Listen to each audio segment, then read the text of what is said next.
And so conceptually what we want to do is we want to add space between this section and this section right here. However, if we focus on this section, you can see that we don't get any coloration here because the section doesn't have any size. Everything in it is floated, and that pulls it out of the content. So just to prove it, let's add some margin to the right of this section. We'll go margin right, and we'll set it to 100 pixels. And you see it doesn't change anything in the layout here. I'll remove that. So the way that we solved this problem in our overall section, the stacked hero section, was by setting the overflow to auto. And we can do the same thing here. So if I set the overflow to auto, the section now has a full width across the page because it's a block element by default. So when we do that, you can see that the section flows over the entire width of the containing element because it's a block element, and so now it's pushing the section below it down.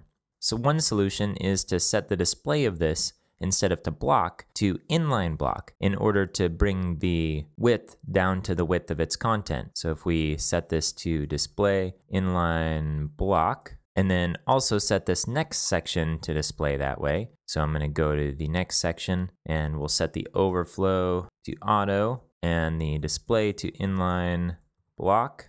The elements are now next to each other. Their vertical alignment is a bit off. Instead of vertically aligning to the top, which is what we want in order to line up the images, which I think is visually what we want, it's aligning to the bottom, but we can fix that. And now we can set the margin on these sections and they'll actually affect one another. So if I select our section here and we set the margin right to 20 pixels, you can see it bump the next section over. And then if we wanted to fix the vertical alignment, we can just pick the section and set vertical align to top. So this was quite a bit of work that we did in the browser. Now we need to pull that into our code.